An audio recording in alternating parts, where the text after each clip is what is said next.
Hey guys, tonight we're embarking on a seriously boring journey into the past. Imagine this. You're living way back when, before comfy sneakers, before blister bandages that actually stick, before pavement. Your feet, your primary mode of transportation for, well, everything. Need to get to the next village? Walk. Need to deliver a message? Walk. Need to, say, trek 1,000 miles across dusty, rocky, unpredictable landscapes for reasons? Yep, you're walking. And tonight, we're going to dive deep, maybe deeper than is entirely necessary, into the glorious, foot-punishing world of ancient long-distance walking, specifically focusing on how anyone managed to avoid turning their feet into hamburger over journeys that would make modern ultramarathoners weep. You probably won't survive this level of historical minutiae, but your potential for trivia dominance will increase tenfold. So before you get comfortable, take a moment to like the video and subscribe, but only if you genuinely enjoy what I do here. Let me know where you're tuning in from and what time it is for you right now. Now, dim the lights, maybe turn on a fan for that soft background hum, and let's ease into tonight's journey together. So why exactly would anyone choose to walk 1,000 miles in an era where shoes were basically sacks tied to your feet, and deodorant was but a twinkle in some future inventor's eye? It's not like you could just hop on a train, right? Or call an Uber chariot? No. Long-distance travel was a monumental undertaking, fraught with peril, expense, and yes, inevitably, foot-related agony. But people did it. In droves sometimes. And often the biggest driver wasn't trade or conquest, but faith. This is where the idea of pilgrimage really steps onto the scene, quite literally. Think of the Camino de Santiago, heading to Rome, journeys to Jerusalem. These weren't just strolls in the park. They were epic treks, spanning hundreds, often thousands of miles, crossing borders, mountains, and deserts. You weren't walking for leisure. You were walking with a purpose that went far beyond personal fitness goals. The motivations for these faith-based walks were incredibly varied, but they usually revolved around seeking spiritual benefit.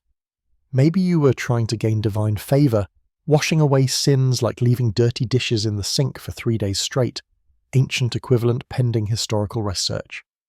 Or perhaps you were fulfilling a vow made in a moment of desperation, like promising to walk barefoot to the nearest holy site if your cow survived that mysterious illness. Spoiler, the cow survived, your feet did not. Healing was another big one. You might undertake a pilgrimage hoping for a miraculous cure for an ailment, or perhaps you were walking on behalf of a sick loved one. It was seen as a physical manifestation of spiritual devotion, a penance, a form of prayer in motion. The sheer physical hardship was part of the point, suffering for your beliefs, which frankly sounds exhausting even thinking about it while comfortably reclined. Beyond the strictly religious, people also walked for other weighty reasons. Sometimes it was judicial penance. You might be sentenced to a pilgrimage as punishment for a crime, like that time you accidentally borrowed your neighbour's donkey for a week and forgot to return it. Or it could be political, sent as an envoy or messenger on a journey that demanded personal presence rather than a letter. Exploration, though less common for the average person, was another motivator, charting new territories, seeking resources. But for the masses undertaking these 1,000-mile-plus treks, especially during the medieval period in Europe or similar eras in other parts of the world, it was overwhelmingly tied to the spiritual. The destination held immense significance, a relic, a holy shrine, a site associated with a saint or deity. Getting there was the act of devotion itself. This isn't just about walking to the next town for market day, mind you. This is waking up before dawn, strapping on your questionable footwear, and knowing you have weeks, maybe months of putting one foot in front of the other ahead of you. The landscape quiets, the weather shifts, the provisions dwindle. You're exposed to the elements, to potential bandits, to sickness. It took serious mental fortitude, yes, but let's be honest, it took even more serious foot fortitude. You could have the strongest faith in the world, but if your feet give out 50 miles in, you're in a spot of bother, aren't you?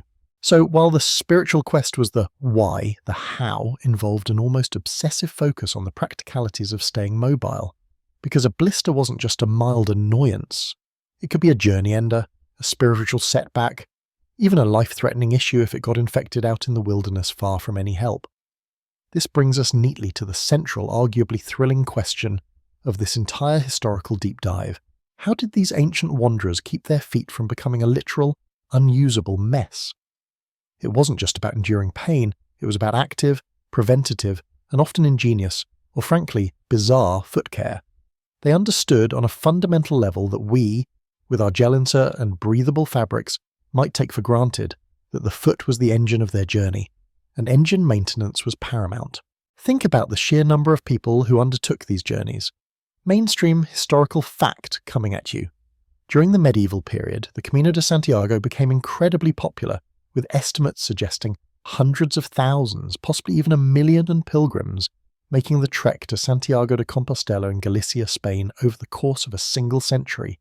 That's a lot of foot traffic, and while many wouldn't complete the entire journey from their doorstep, undertaking significant portions was common. This wasn't a niche hobby for a few fanatics, it was a widespread cultural phenomenon. And with that many people walking, word gets around about what works and what absolutely does not work for preventing foot failure. You can imagine the conversations around the campfire at night. "Oh, you've got a blister there. Mate, you need to try soaking your feet in fermented cabbage juice." Or perhaps, "Heard old Bartholomew had to turn back last week. His feet looked like raw meat. Should have used more goose fat." This wasn't just personal trial and error. It was a shared body of knowledge, passed down, adapted, and probably embellished.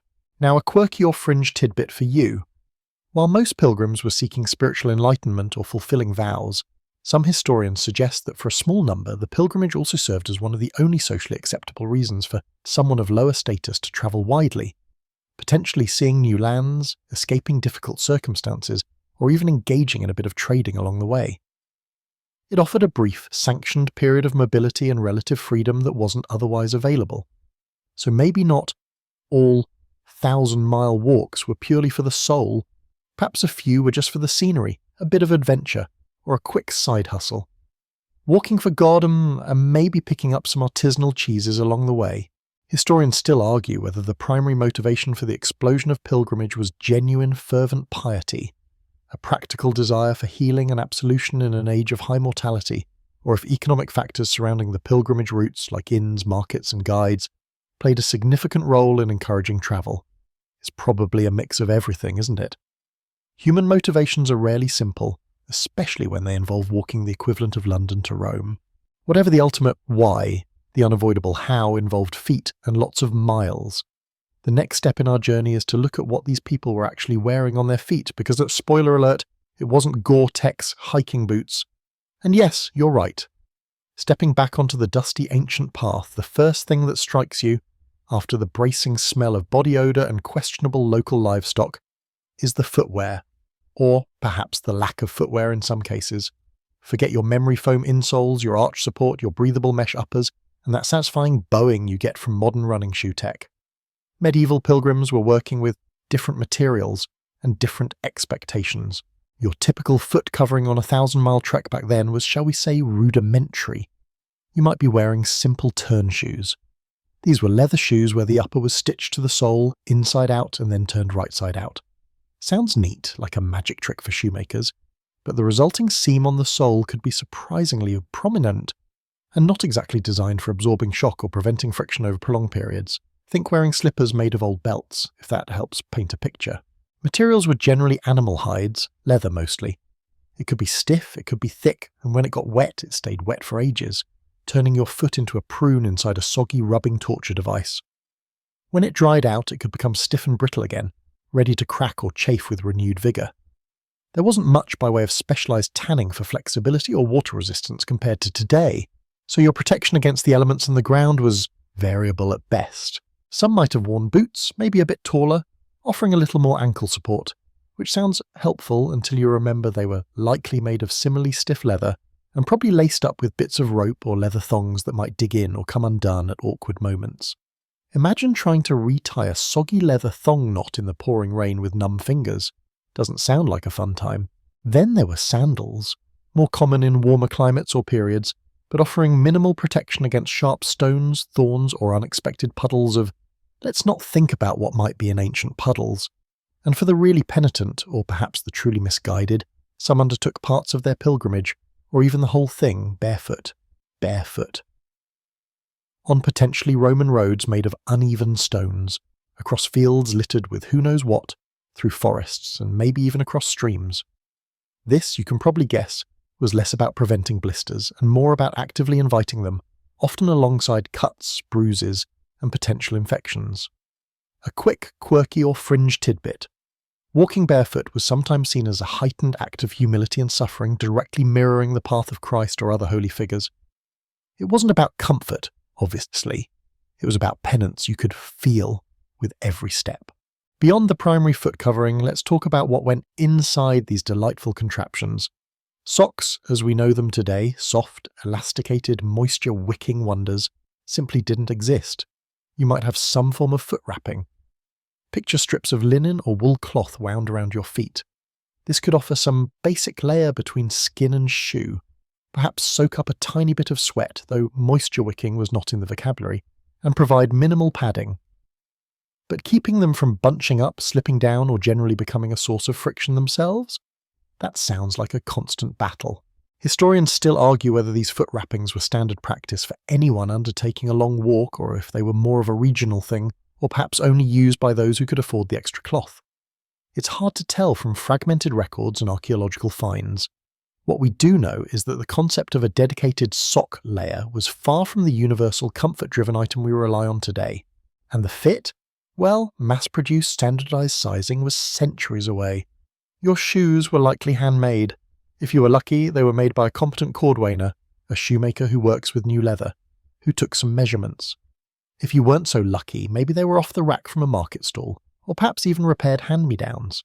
This meant that shoes were often ill-fitting from the start, too big, too small, too wide, too narrow.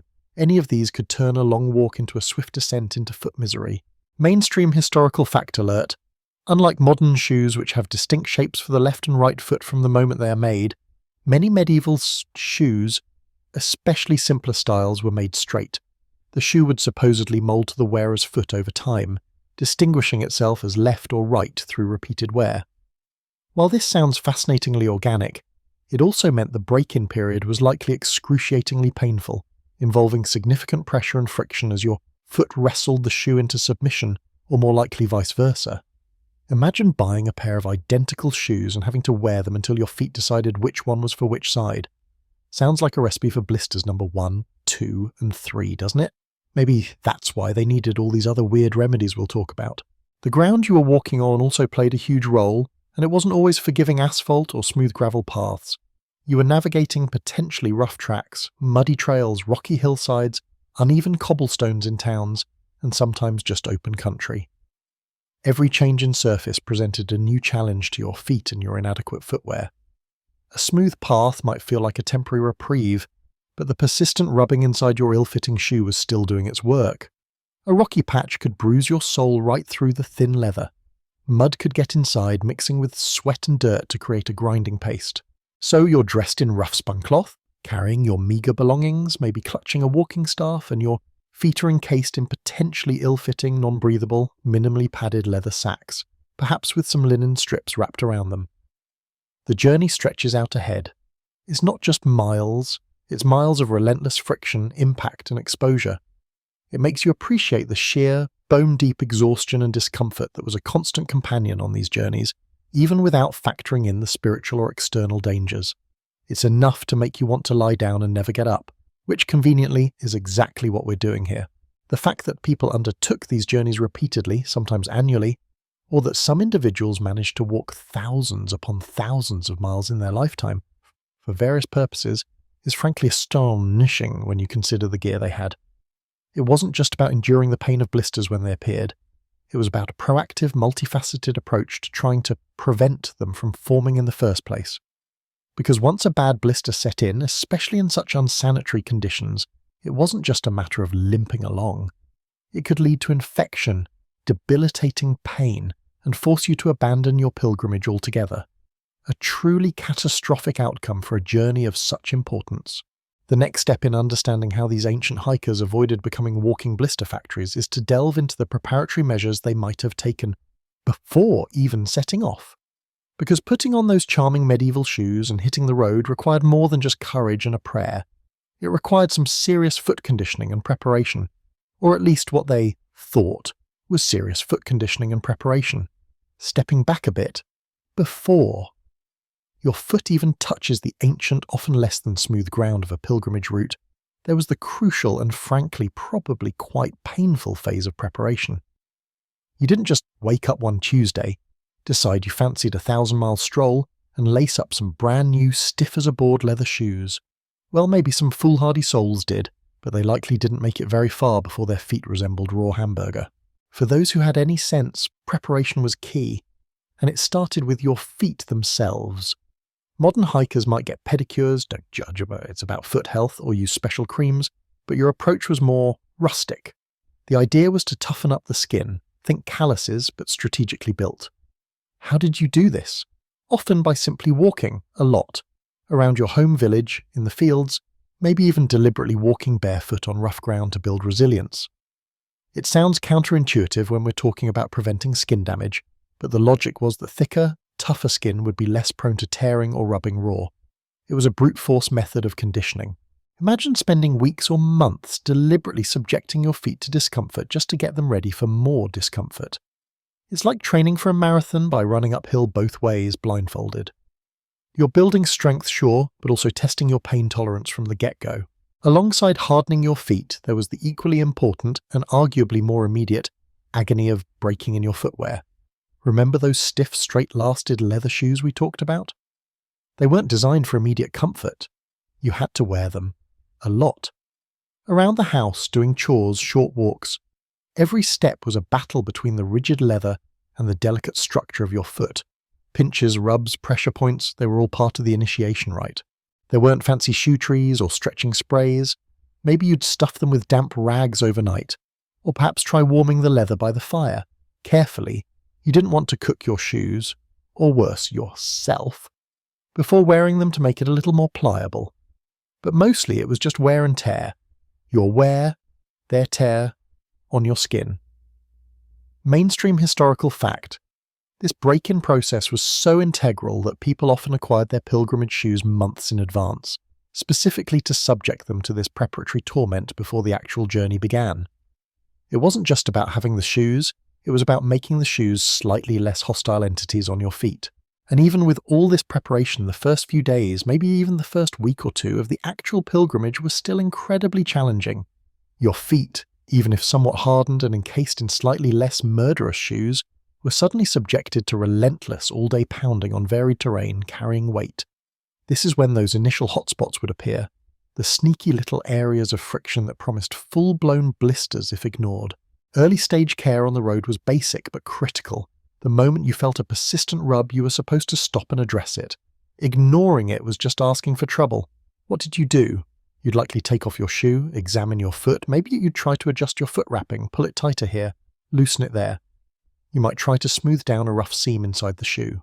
This is where simple, portable remedies came into play. Animal fats, tallow, lard were commonly carried. Rubbing a bit of fat onto a developing hotspot was thought to lubricate the skin and reduce friction. It wasn't exactly high-tech anti-chafing balm, and it probably felt a bit greasy and maybe smelled rustic, but the principle was sound: reduce friction. Another common item was wax, like beeswax. Applying wax to areas inside the shoe where rubbing occurred was another way to create a smoother surface. Imagine rubbing a candle stub inside your shoe. Not exactly glamorous, but potentially effective in a pinch. A quirky or fringe tidbit from some historical accounts or medical texts from the period mentions using urine as a foot soak or wash to toughen the skin and prevent blisters. Yes, you read that right. The ammonia was believed to have a hardening effect. While perhaps not a widespread or openly discussed practice among polite company, it speaks to the lengths and maybe desperation people went to in pursuit of foot resilience. Just adding that little nugget in there in case you thought modern foot care was weird. Beyond fats and unusual liquids, basic cleaning was important, if difficult. Finding clean water to wash your feet at the end of a long day could be a challenge. But removing the grit, sweat, and general trail grime was essential to prevent irritation and infection. Some sources suggest pilgrims would try to wash their feet in streams or rivers whenever possible. Historians still argue whether the primary factor in preventing blisters was the preparation before the journey, the hardening, the break-in, or the diligent, immediate care taken during the journey when hotspots first appeared. Was it about building invincible feet, or was it about being vigilant and quick with remedies? It's likely a combination, but the relative importance of each step is something still debated based on the sparse and often anecdotal evidence available. The psychological aspect can't be ignored either. You knew this was going to hurt, you expected discomfort. This wasn't a leisurely hike, it was an act of faith, penance, or necessity, often involving significant hardship. That mental preparedness, the sheer determination to endure, likely played a role in pushing through initial pain that might send a modern, less motivated walker straight to the nearest blister plaster dispenser. So picture yourself weeks or months of preparation behind you. Your feet are slightly tougher, maybe a bit sore already. Your shoes feel less like medieval instruments of torture and more like merely uncomfortable leather casings. You've packed your little pot of animal fat and maybe some linen strips. The road stretches ahead. The first few days will test everything you've done to prepare. It's a baptism by fire, or rather by friction. And if those early hotspots turn into full-blown blisters, you'll need more than just animal fat. Which brings us to the next stage of this fascinatingly uncomfortable journey, that you're walking. Mile after mile, the rhythm takes hold. The sun might be on your back, the air thick with dust, the sound of footsteps and maybe a few murmured prayers filling the space around you. Your muscles ache, your back protests under the weight of your pack. But mostly, you're just putting one foot in front of the other. Then, a feeling. It's subtle at first, barely a notice, a tiny point of pressure, a warmth. It feels like a piece of your skin's being rubbed the wrong way. It's easy to ignore. Your body is already screaming in a dozen different languages. What's one more whisper of discomfort? But you've heard the stories. You know the warnings. That tiny whisper can become a roar, and that roar can cripple you. That little hot spot, that initial point of friction, is the enemy. Ignoring it is like deciding a spark is too small to worry about in a tinder-dry forest. Bad idea. Really bad idea. So, despite the hassle, despite the desire to just keep going, you stop. You groan slightly as you shift your weight. Perhaps lean against your walking staff. Time to investigate. You find a relatively clean spot, maybe under a tree if you're lucky, and you begin the slightly awkward, certainly not glamorous process of defooting. You untie or unbuckle your shoe, peeling it off. The smell hits you. Yeah, let's just say personal hygiene wasn't always at peak performance on the trail. Your foot emerges, maybe damp with sweat, possibly dusty or muddy depending on the terrain. And there it is. A patch of skin, perhaps slightly redder than the rest, a little tender to the touch. It might be on your heel, the ball of your foot, or one of your toes. Common friction points inside those unyielding leather containers you call shoes. This isn't a full-blown blister yet. It's the warning sign, the pre-blister, the hot spot. What do you do in this moment, far from modern pharmacies and padded socks? You rely on what you have. This is where the simple remedies you packed come out. Remember that little pot or pouch of animal fat. Tallow or lard, often mixed with a little beeswax for consistency. You take a small amount and gently rub it into the affected area. The idea is to lubricate the skin, create a slippery barrier between your foot and the inside of the shoe or wrapping. It might feel greasy, maybe a little cloying, but the principle is sound. Less friction, less heat, less chance of the skin breaking. Perhaps you don't have animal fat handy. Maybe you have some plain beeswax or a lump of something similar. You could try rubbing that directly onto the shoe's interior where the hot spot corresponds, or onto the tough leather seam that's causing the trouble. The aim is the same: reduce the grab, increase the glide. Imagine trying to fix a sticking door by rubbing a candle on the frame. Same basic concept, just applied to your tormented foot. Beyond lubrication, padding was another key strategy at this early stage. If you identified a specific seam or hard spot inside your shoe causing the rub, you might try to pad it out or pad your foot. Simple strips of linen or wool fabric, perhaps salvaged from old clothing, could be folded and placed over the hot spot, on your foot, or strategically positioned inside the shoe to cushion the area. It wasn't high-tech gel padding, but layers of soft material could absorb some of the pressure and friction. Some pilgrims even used moss or dried leaves packed into areas of the shoe, though the hygiene implications there are questionable. Mainstream historical fact: the consistent advice found in scattered medieval writings, manuals for confessors advising pilgrims, accounts of journeys, emphasizes the absolute necessity of addressing any foot discomfort immediately. Waiting until a blister formed was considered critical failure in basic self-care, often leading to much worse outcomes, including infection that could end a pilgrimage entirely. A quirky or fringe tidbit related to early hotspot care comes from accounts that mention rubbing the affected area vigorously with a smooth stone or a piece of hard wood. The idea here wasn't lubrication or padding, but rather to try and massage or compress the tender tissue, perhaps to disperse the friction or even to try and reseat the skin before it detached. It sounds painful and likely wasn't universally recommended, but it shows the experimental, sometimes desperate nature of medieval self-care. Historians still argue whether the efficacy of these early interventions lay purely in their physical properties, lubrication, padding, or if the ritual act of stopping, tending to the foot and applying a remedy, combined with the pilgrims' faith and determination, provided a significant psychological boost that helped them endure the discomfort. Was it the fat or the belief that the fat would help? After applying your chosen remedy, fat, wax, padding, you carefully put your wrapping and shoe back on. You stand up, take a few tentative steps. Does it feel better? Hopefully, at least slightly. The goal isn't instant perfection, but a reduction in that painful friction. Sometimes it worked, sometimes it just delayed the inevitable. But that immediate action and that vigilance was your best defense against letting a minor annoyance escalate into a crippling injury. You resume walking, a little slower perhaps, more mindful of that spot, hoping you've done enough to stave off the next level of foot agony. The process of dealing with hot spots wasn't a one-time fix. It was a constant negotiation with your feet and your footwear. You might stop multiple times a day in those crucial first weeks, repeating the ritual: feel the rub, stop, remove shoe, inspect, apply remedy, replace shoe, resume walk. It broke the rhythm, ate into your precious daylight hours, but it was an investment in your ability to keep moving forward at all. Every time you ignored that whisper of discomfort, you were rolling the dice and the odds were stacked against you. Because if that hotspot wasn't successfully mitigated, if the friction continued its relentless work, the skin would break. And that's when things got, well, squishier. You tried, right? You stopped. You fussed with the fat or the cloth. You put the shoe back on and you walked. You walked with hope in your heart and maybe a slight limp you tried to pretend wasn't there. For a while, maybe it felt better. Maybe you thought you dodged a bullet, a particularly moist, painful, fluid-filled bullet, but friction is a relentless force like a tiny, skin-hating demon in your shoe. And despite your best efforts, sometimes the demon wins. That little hot spot, that area of warmth and tenderness continues its work. The layers of your skin, pressed and rubbed and heated with every single step, begin to separate. Fluid starts to build up in that space, a protective but ultimately debilitating cushion. You might notice the discomfort changing.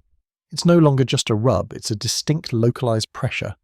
It feels like there's something in your shoe, something round and taut, and the pain elevates its game. It's a sharp, stinging ache with every weight-bearing moment. You know deep down what's happened. You've cultivated a blister. Congratulations, you've grown a tiny personal water balloon on your foot. And on a long pilgrimage, this isn't just annoying. It's a genuine problem. A big, juicy, trip-ending problem if not handled with care, or at least with whatever passes for care when you're dazed from anything resembling a doctor, or even a clean rag. So you stop again. This time there's less hoping and more dread. The ritual of shoe removal feels heavier. As you pull off the shoe, you might even feel a slight sticking sensation if the forming blister has adhered slightly to the inner lining or sock. And then you see it. The telltale bubble of raised skin. It could be small, maybe pea-sized, or it could be alarmingly large, covering a significant portion of your heel or sole. The skin over it is stretched, translucent, showing the yellowish or clear fluid beneath. It looks squishy and incredibly vulnerable. This is the moment of truth for blister management, medieval style. The modern approach would be to clean it, maybe pop it carefully with a sterile needle. Don't try this at home and kids without knowing what you're doing. Drain it, cover it with a proper dressing and pad it. But you don't have sterile needles, proper dressings, or even guaranteed clean water. Your options are more rustic. One common approach, if you could ser it, was to not pop the blister initially. The intact skin, however stretched, was the best natural barrier against infection. Remember, infection was the real pilgrimage killer, far more dangerous than the blister itself. So the first line of defense was often to clean the area as best you could, perhaps with a bit of wine or vinegar if you had it, or just wiping away the dirt, and then try to pad around the blister to relieve pressure, using those same fabric scraps or other soft materials. You might apply some of that animal fat or beeswax around the blister, but not directly on it if you could avoid it, to reduce further friction on the surrounding skin. Of course, walking hundreds or thousands of miles with an intact, fluid-filled blister under pressure is incredibly painful, and risks it popping accidentally in a dirty environment. So popping was often necessary, or at least inevitable. How did they do it? Well, necessity is the mother of questionable medical practices. If a sharp object was available, maybe a thorn, the sharp point of a knife, hopefully wiped cleanish, or even a heated needle if they had access to a fire and something like a sewing kit, the blister might be carefully lanced. The fluid would be drained, and then the crucial step, the flapper skin was usually left in place. Leaving the skin on, even if punctured, provided some minimal protection compared to peeling it off. Mainstream historical fact: the dangers of foot injuries and infection were widely recognised throughout the Middle Ages, particularly for travellers, soldiers and labourers. Texts on medieval medicine and even practical guides sometimes included brief mentions of treating foot sores, often emphasising cleanliness relative to the era, and the use of simple topical applications like salves made from herbs, animal fats, or even poultices of bread and milk, though these were more for established wounds than fresh blisters. Once drained or after it had popped itself, the area was usually covered. Again, sterile dressings weren't a thing, so clean linen strips were used. These might be smeared with a simple salve if available, maybe something made with comfrey or plantain, known for their purported healing properties mixed into fat, or it might just be the plain fabric. The goal was to keep dirt out and the skin flap in place. This was where things often went wrong. Dirty hands, dirty tools, dirty coverings, and the constant exposure to the trail environment made infection a terrifyingly high risk. You might drain the blister, feel temporary relief, only for the area to become red, swollen, hot and start oozing pus a day or two later. At that point you were in serious trouble. A quirky or fringe tidbit related to blister treatment comes from some folk remedies that suggested applying cobwebs to wounds, including popped blisters, to stop bleeding and seal the wound. While surprisingly some research today shows certain spider silks do have antimicrobial properties, the medieval practice was more about the visible effect of stopping blood flow, which cobwebs can do, and wasn't based on scientific understanding, and using a dirty cobweb could introduce its own set of problems, like adding more dust bunnies to your foot wound. Excellent. Historians still argue whether the relatively high incidence of pilgrimage mortality attributed to fevers or general malaise was often the result of untreated or poorly treated foot infections that turned systemic rather than specific epidemic diseases. A simple blister gone bad could absolutely be a death sentence in an era without antibiotics. So standing there with your now flaccid blister, either drained or bravely enduring its tautness, you rewrap your foot, carefully positioning padding. You tie your shoe back on, the leather feeling suddenly unforgiving against the raw or tender spot. You take a step. Ouch! It still hurts, but perhaps the sharpest edge is gone if it was successfully drained. Or perhaps it feels even worse, a dull, angry throb. You continue your journey, now acutely aware of every single pressure point on your foot, praying that the simple barrier you've applied holds, that infection stays away, and that this particular foot drama is over, at least until the next one inevitably arrives. Because let's be honest, on a 1,000-mile walk in medieval shoes, there was always a next one. It wasn't a matter of if you'd get blisters, but how many and how bad. Just another little joy of historical travel, right? Almost makes your comfy sneakers feel like moon boots by comparison. So you've got the blister. Maybe you popped it, maybe you didn't. Maybe you covered it with a dubious piece of cloth and a prayer. You've kept walking because, well, you have to. The path doesn't wait. For a while it might just be that dull, throbbing ache, a constant reminder that your foot is unhappy. But then things can take a turn for the distinctly unpleasant and potentially life-threatening. See, the blister itself is just damaged tissue and fluid. Painful, yes, but rarely fatal in itself. The real villain of this historical footsore drama is the unseen enemy, infection. In your modern life, a cut or a blister that gets infected is usually a trip to the doctor, maybe some antibiotics, and you're back on your feet literally in no time. You might not even think twice about it.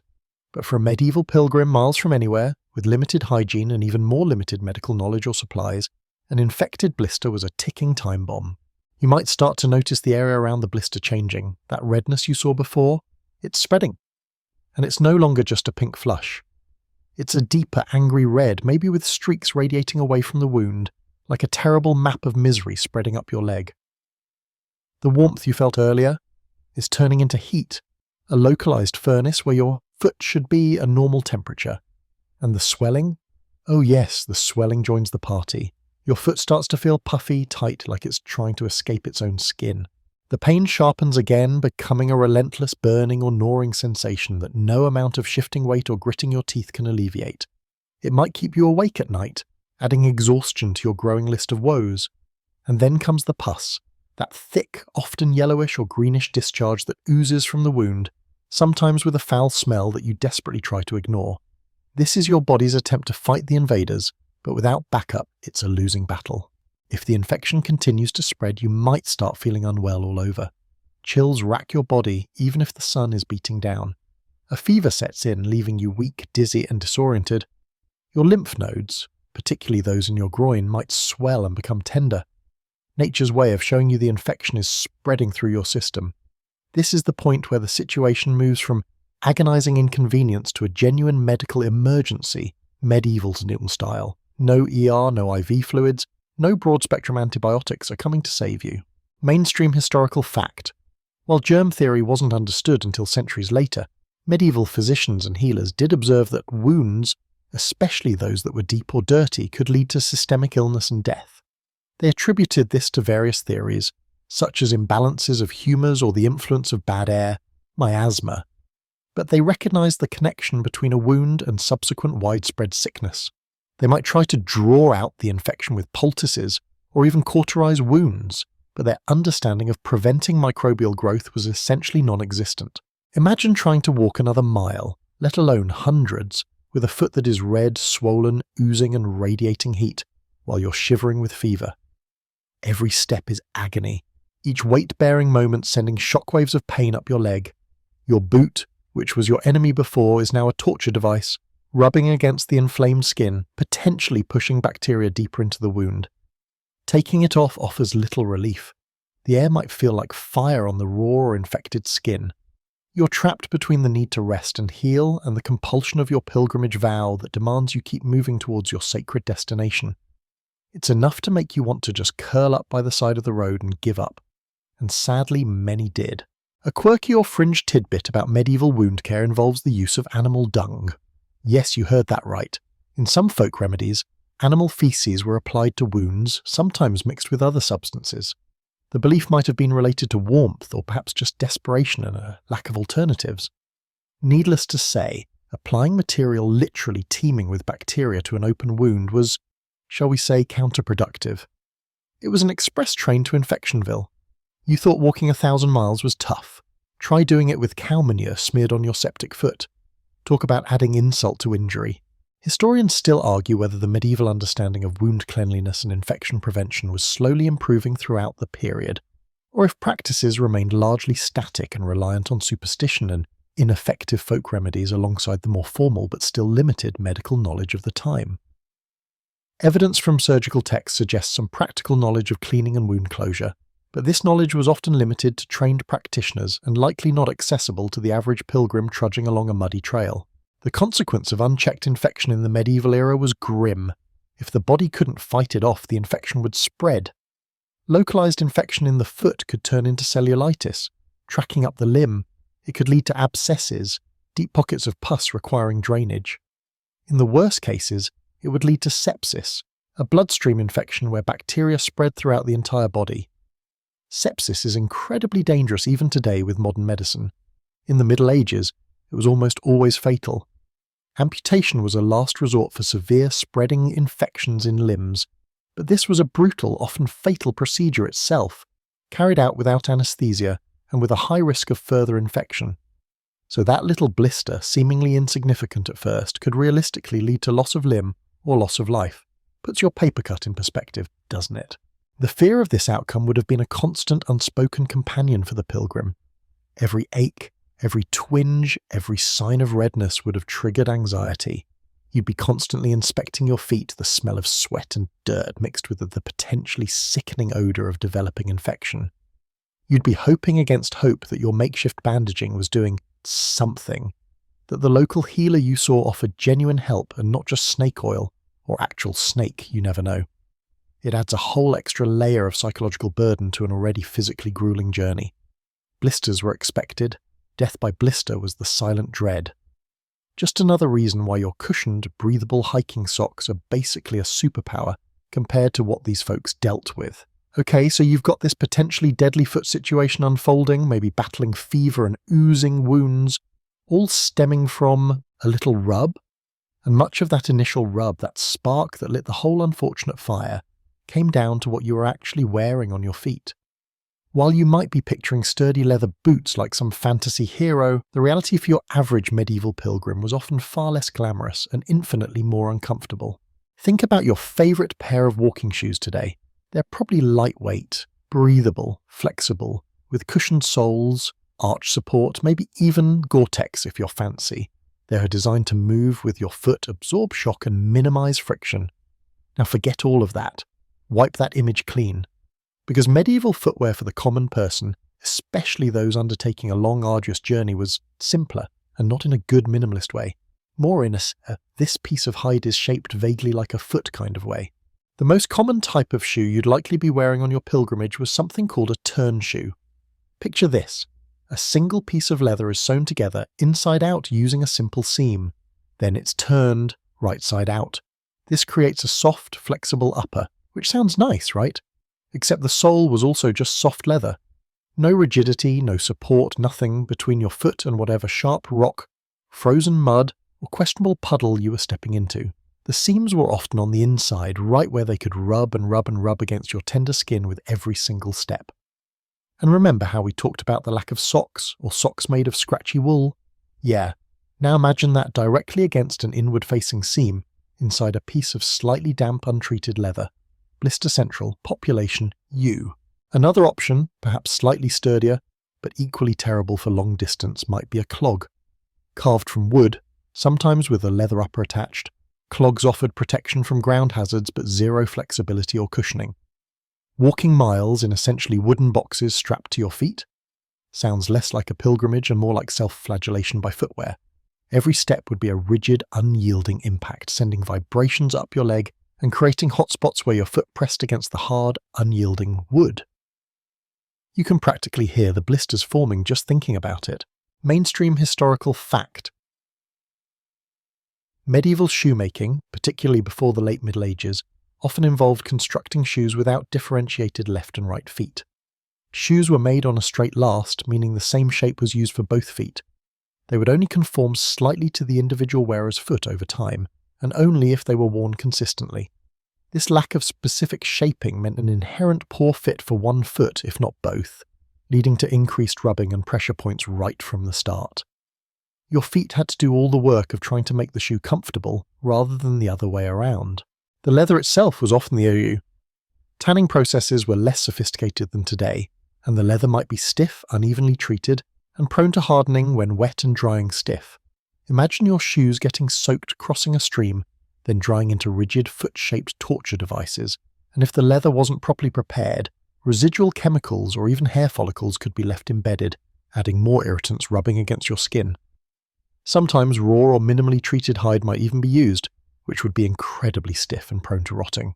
A quirky or fringe tidbit relating to medieval footwear and feet involves medieval foot fashion. While pilgrims were more concerned with practicality, in urban centres, particularly for the wealthy, incredibly long pointed shoes called poulaines or krakau's became fashionable. The points could extend up to 2 feet beyond the wearer's toes. Can you imagine trying to walk any distance in those, let alone a pilgrimage? You'd be tripping over your own shoes, let alone everyone else's. There were even sumptuary laws enacted in some places to limit the length of the points based on social status. While not pilgrimage footwear, it does highlight that comfort was clearly not the primary concern in medieval shoe design, even when not hiking. Historians still argue whether the quality and availability of suitable footwear varied significantly for pilgrims depending on their social class or the specific pilgrimage route they took. Did wealthy pilgrims commission better, custom-made boots, or were even they limited by the technology of the time? Were certain regional styles of shoe slightly better suited to long walks than others? It's hard to say definitively from the archaeological record alone, as leather degrades, and written accounts often focus on the spiritual or physical hardships, not the specifics of footwear mechanics. So, you're walking miles a day, every day, through varied terrain and weather, possibly without socks, in shoes that lack basic shape, support, flexibility, and breathability, made of materials that might harden or rot. It's a recipe for disaster, or at least a constant parade of blisters. The sheer friction, combined with the lack of ventilation causing sweat, and the constant pressure points, meant that foot injuries weren't an exception for pilgrims, they were the expectation. The question wasn't if you'd get blisters, but when, how many, and how bad they'd get. And given the limited options for treating them, maybe a rag, some animal fat, or shudder animal dung, that little blister quickly becomes that serious, potentially life-threatening problem we talked about. Your shoes, the very things meant to protect your feet, were often the primary culprits in their undoing. Truly, a betrayal from below. So you've got these incredibly poor shoes, chafing and rubbing, doing their level best to carve raw spots onto your feet. And let's be honest, on a pilgrimage of this magnitude, covering hundreds, even thousands of miles, through cities, villages, forests, fields, and everything in between, the concept of personal hygiene wasn't exactly spa-like. You weren't exactly packing travel-sized hand sanitizer and individually wrapped wet wipes in your satchel. Your feet, already under siege from within by shoddy footwear, were also facing a constant assault from the outside world. Imagine the conditions. You're walking all day, probably sweating, your feet are trapped in damp, non-breathable leather. You stop for the night, perhaps in a crowded hospice and in full of other weary, dusty travellers, or maybe just out in the elements. There's limited access to water, and what water you do find might not exactly be pristine mountain spring water. It's probably a communal well, a muddy stream, or whatever's available. Washing your feet, let alone your whole body, is a luxury, maybe even a rare event. You're wearing the same clothes, likely for days or weeks, possibly caked in sweat, dust, mud, and whatever other charming substances you've picked up on the road. This general lack of cleanliness creates a perfect storm for your feet, especially those feet that are now sporting open wounds, those delightful blisters we keep talking about. Think about sweat. It's naturally present, of course, but when combined with friction, dirt, and bacteria, it turns into a breeding ground for trouble. Your socks, if you had them, were probably thick, non-wicking wool that held moisture close to your skin. No fancy merino wool blends here, sorry. This constant dampness softens the skin, making it even more susceptible to friction and tearing, turning potential hotspots into full-blown blisters much faster. And once the blister popped or tore open, which, let's be real, was inevitable, that raw flesh was exposed to all the delightful microorganisms living on your skin, in your damp socks, inside your dirty shoe, and coating the very ground you walked on. It's like inviting all the neighbourhood germs to an open house party on your foot. Access to clean water was a major challenge. Rivers and streams could be polluted by upstream settlements or livestock. Wells might be clean, but drawing water for washing wasn't always easy or permitted, as drinking water took priority.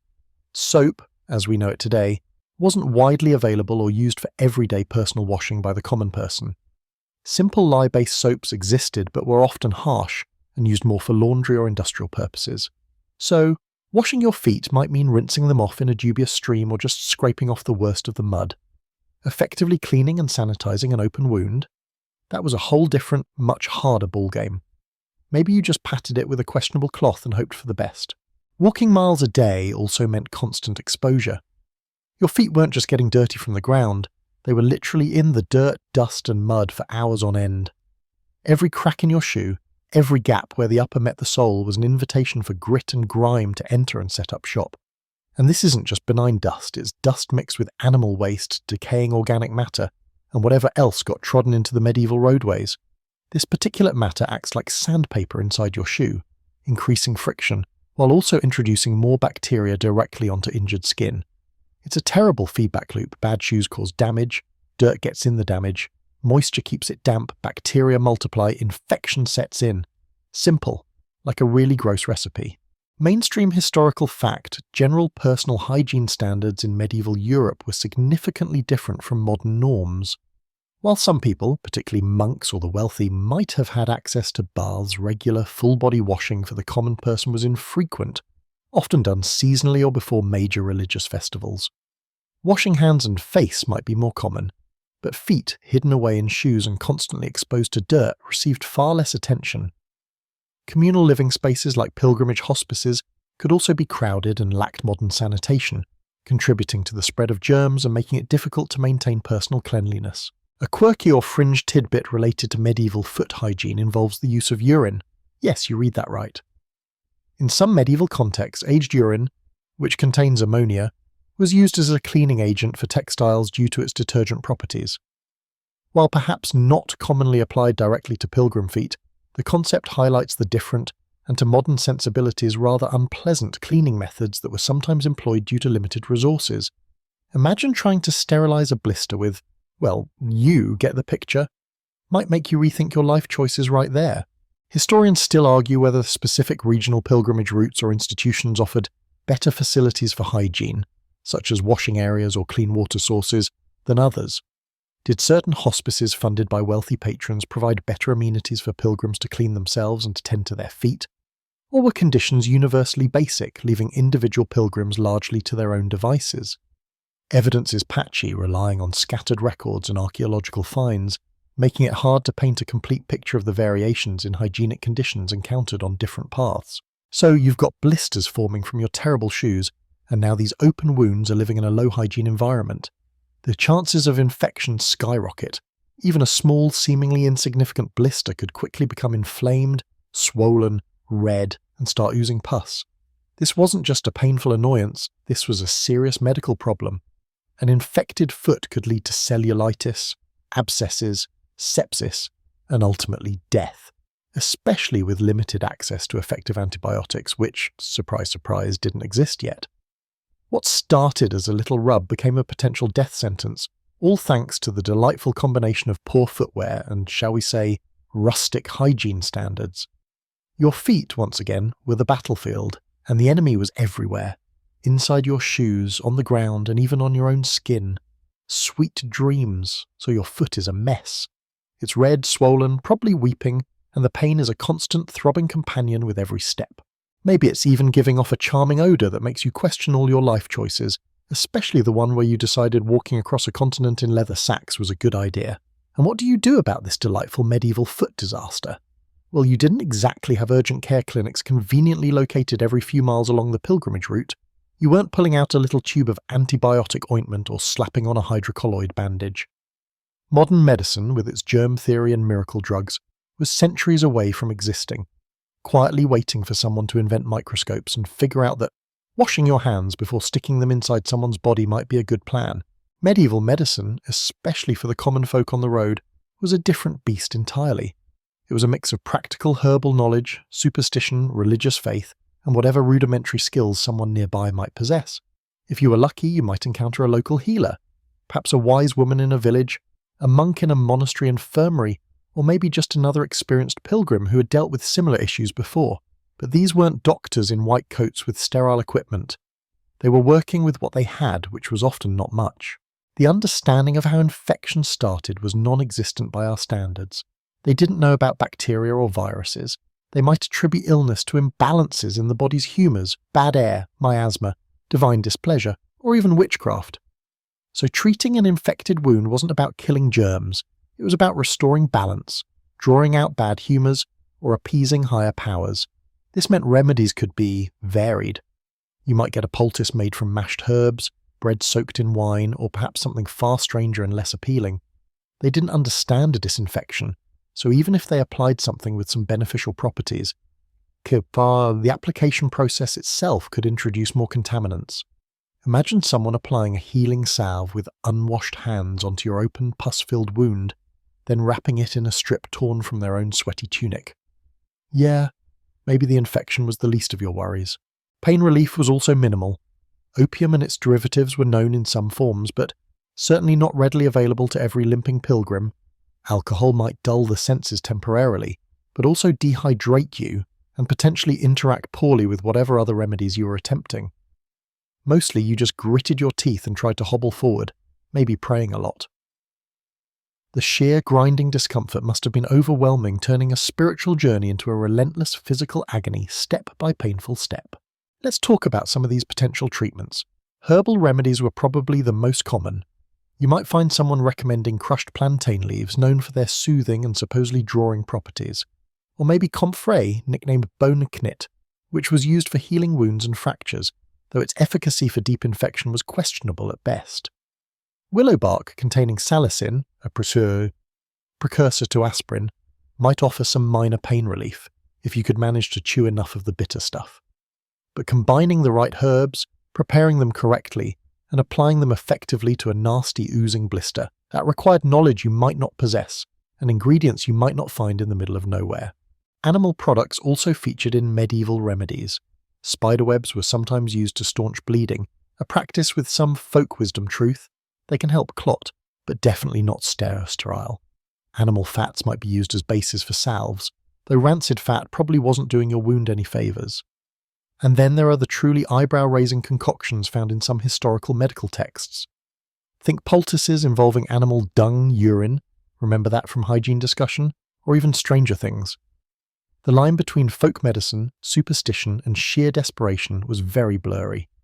You can imagine someone telling you to apply a mixture of goat droppings and boiled nettles to your throbbing foot, and you, desperate for any relief, actually considering it. Well, it can't get much worse, you'd think optimistically. Wrong. A mainstream historical fact about medieval medicine is its strong connection to humoral theory, inherited from ancient Greek physicians like Hippocrates and Galen. Illness was often viewed as an imbalance of the four humours: blood, phlegm, yellow bile, and black bile.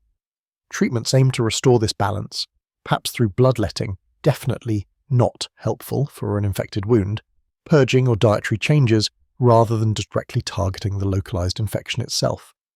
While some practical surgical skills existed for things like setting broken bones or lancing abscesses, the understanding of cleanliness and infection prevention was virtually non-existent, making invasive procedures incredibly risky.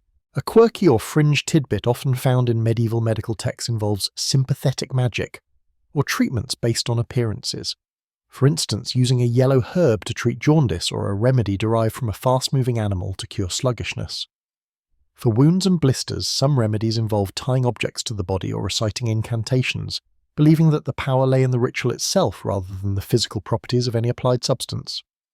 You might find someone recommending you rub a specific stone found by a river on your blister at midnight under a full moon, alongside applying that questionable poultice. Multitasking. Historians still argue whether the efficacy of medieval foot remedies was primarily placebo effect, the body's own healing power overcoming the odds, or if some traditional herbal treatments did genuinely possess mild antiseptic or anti-inflammatory properties that offered some small benefit despite the unhygienic application methods.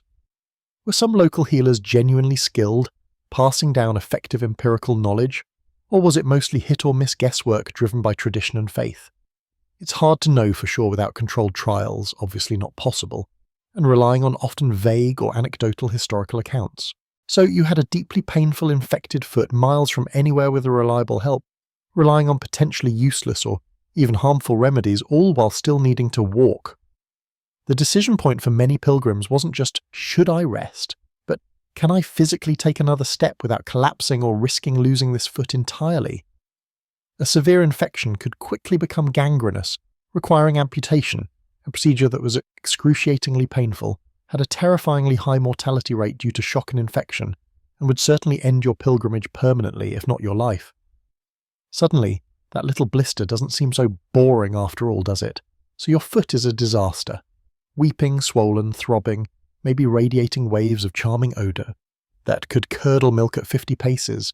You've tried the poultices, possibly even that blend of goat droppings and nettles you wisely reconsidered, and it's still a mess. What do you do when walking is now less a spiritual journey and more a form of self-inflicted medieval torture? You have to stop. You can't keep putting weight on a foot that looks like it's trying to evolve into a separate, angrier organism. But stopping isn't as simple as pulling over at a motel with a vacancy sign flickering invitingly. This is the medieval road, remember? Services are sparse, unpredictable, and often dependent on the kindness or sometimes the strict rules of strangers. Your primary options for finding rest and potential healing if you're lucky usually fell into a few categories. The most reliable, if you are on a well-established route, were monasteries and convents. These religious institutions often considered providing hospitality to pilgrims a sacred duty, a corporal work of mercy. They might have dedicated guest houses or infirmaries, specifically set up to house and care for travellers, especially those who were ill or injured. This sounds lovely, right? Like a medieval B&B with free medical attention. Except the medical attention might involve leeches and questionable poultices, as we discussed, and the B&B part might mean sleeping on a straw mattress in a communal room filled with other coughing, snoring, and potentially lice-ridden travellers. Still, shelter and a potentially sympathetic ear, maybe even some actual food that wasn't hardtack, were massive upgrades from shivering under a bush. Another option, often connected to monasteries or cathedrals, were hospices, not hospitals in the modern sense, but more like shelters or hostels offering basic lodging and care for the poor, the sick, and pilgrims. These were founded out of Christian charity, aiming to provide a safe haven in a dangerous world.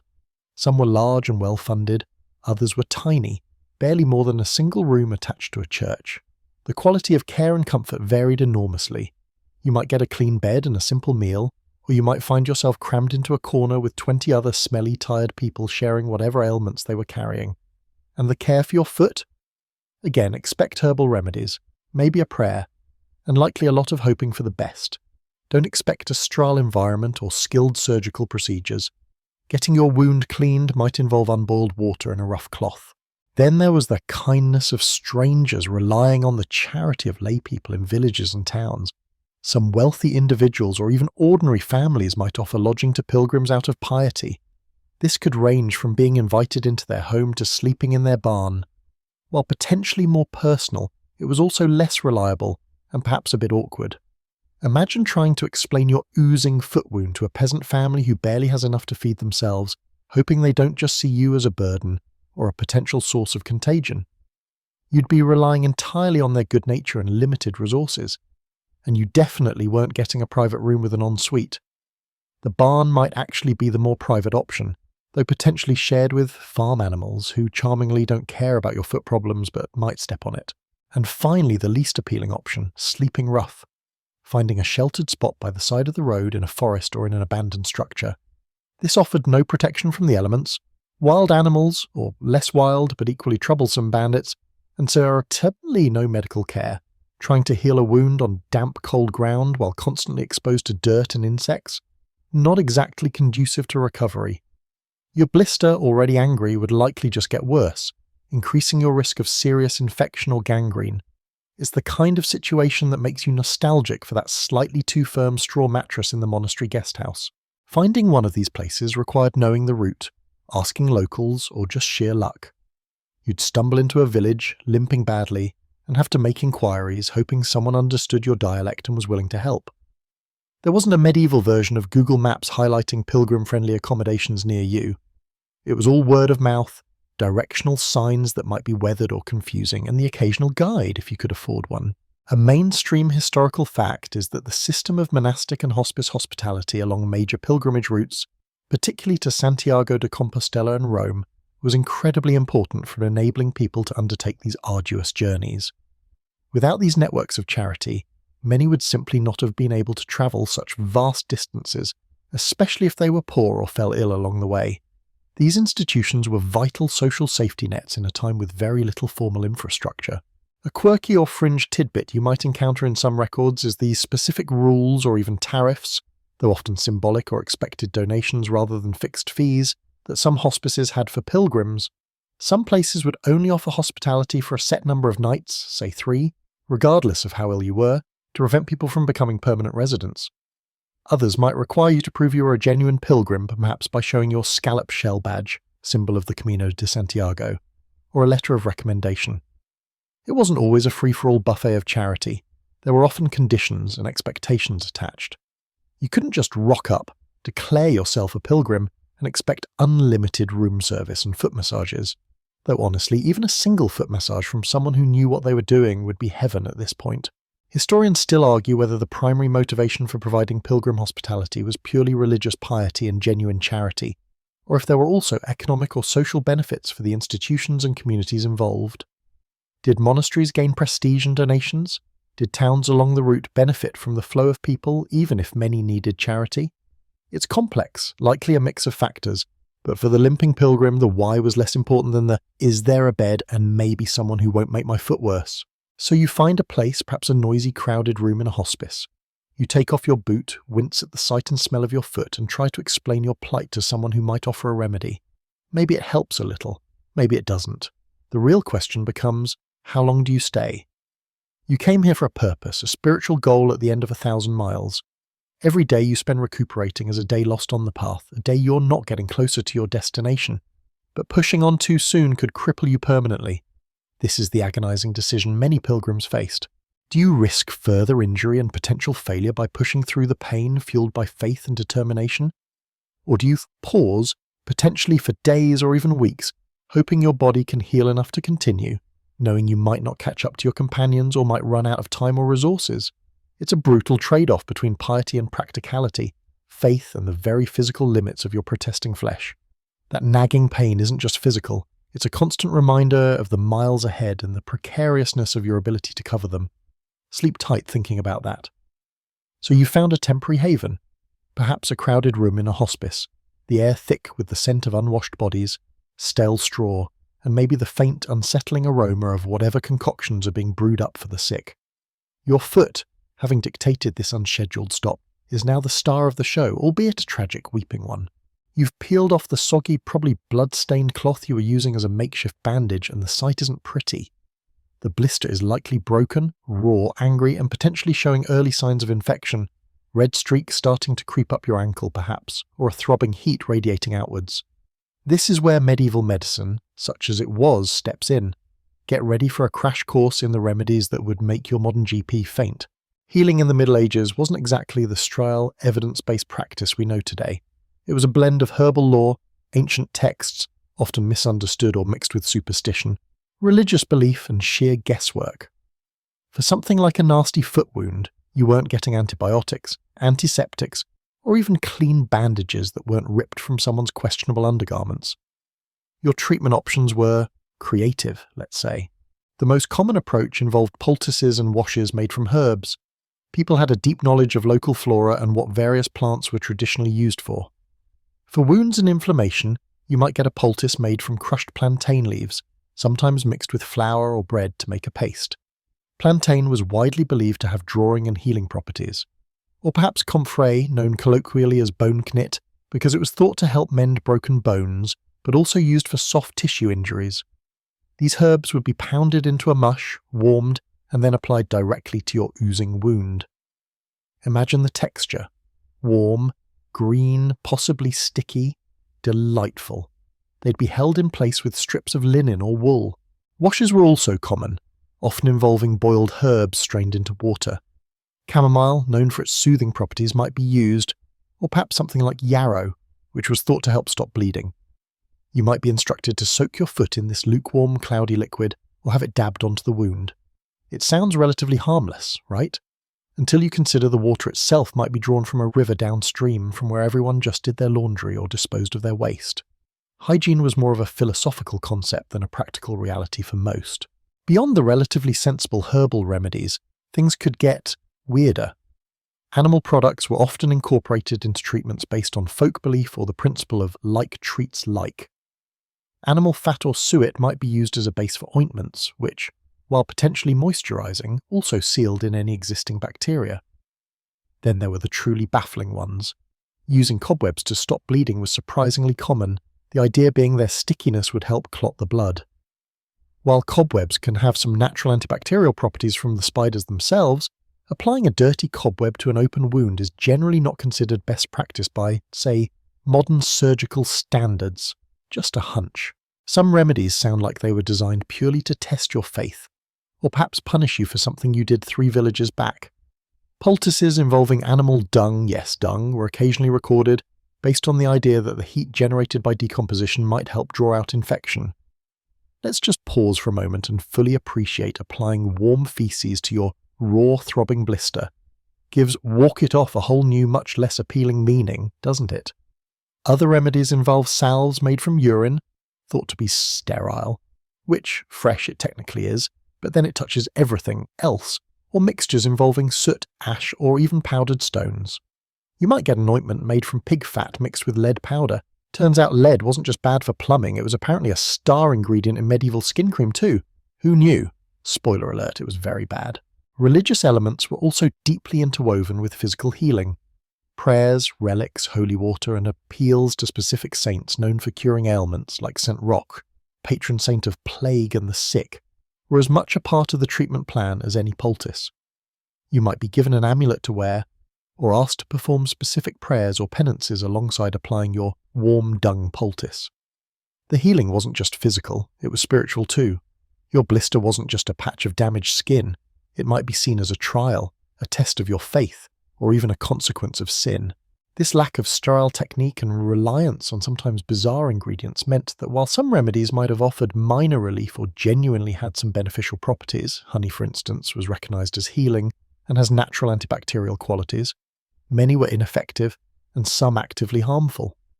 Infection was a constant, terrifying risk. A minor blister could easily become a raging cellulitis, leading to gangrene, amputation, performed without anesthetic naturally, or death. That little bubble on your heel had the potential to derail your eternal soul's salvation by ending your earthly journey prematurely and very, very painfully. A mainstream historical fact relevant here is the widespread use of herbal medicine and folk remedies passed down through generations as the primary form of healthcare for the vast majority of the population. Formal medical training based on texts like those of Hippocrates and Galen, filtered through Arabic and Byzantine translations, was mostly limited to universities and was often theoretical, focused on balancing humours rather than practical surgery or wound care. The people you encountered in a village hospice were far more likely to be using traditional plant knowledge than advanced surgical techniques. A quirky or fringe tidbit is the belief in sympathetic magic influencing remedies. For instance, a remedy for a bite from a venomous animal might involve incorporating part of that animal into the cure, or using a plant whose leaves resembled the shape of the ailing organ. It wasn't just about chemical properties, it was about symbolic connections and mystical associations. Trying to heal a foot problem might involve something tied to the earth or stability, or maybe just something incredibly unpleasant because suffering was seen as purifying. Fun times. Historians still argue whether medieval herbal medicine was genuinely effective beyond placebo and basic wound cleaning, or if its perceived success was largely due to the body's own healing capabilities overcoming adversity, or simply selective reporting of successes over failures. While modern science has confirmed some traditional uses of herbs, like willow bark for pain relief, many medieval practices lack scientific backing and seem frankly dangerous. Was it crude but practical knowledge or mostly superstition? It's hard to say definitively. So you lie there in your communal room, foot swaddled in whatever peculiar paste the local healer or kindly monk has applied. It might itch, it might sting, it might smell faintly of cow. You try to ignore the sounds of coughing, snoring, and occasional cries of pain from your fellow guests. Sleep is fitful. You're acutely aware of the pain, the delay, the miles not walked. Every throb of your foot is a tick of the clock counting down your limited resources and the rapidly disappearing window you have for completing your pilgrimage. Perhaps they change the dressing if you're lucky enough to get a dressing regularly. Perhaps they don't. The crucial part is waiting.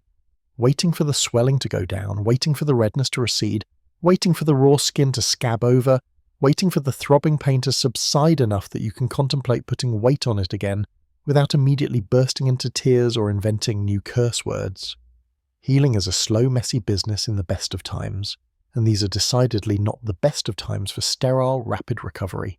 You might spend days, maybe even a week or more, depending on the severity of the injury and the quality of care or lack thereof. Time stretches out. You came to walk, to move, to journey. Being laid up is a form of purgatory in itself. You listen to other pilgrims coming and going, their footsteps echoing in the courtyard, a constant, painful reminder of your own forced stillness. You hear their stories, their progress, their struggles, of course, and feel a pang of envy mixed with frustration. You're stuck. And the pain, it's not just physical anymore. It's the dull ache of disappointment, the sharp sting of fear that you might fail, the heavy weight of uncertainty about whether you'll ever be able to catch up, or if this is the end of your journey.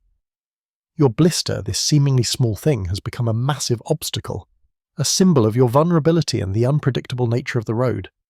You came seeking spiritual salvament, and you're stuck worrying about gangrene and cow dung poultices. Not quite the transcendent experience you signed up for.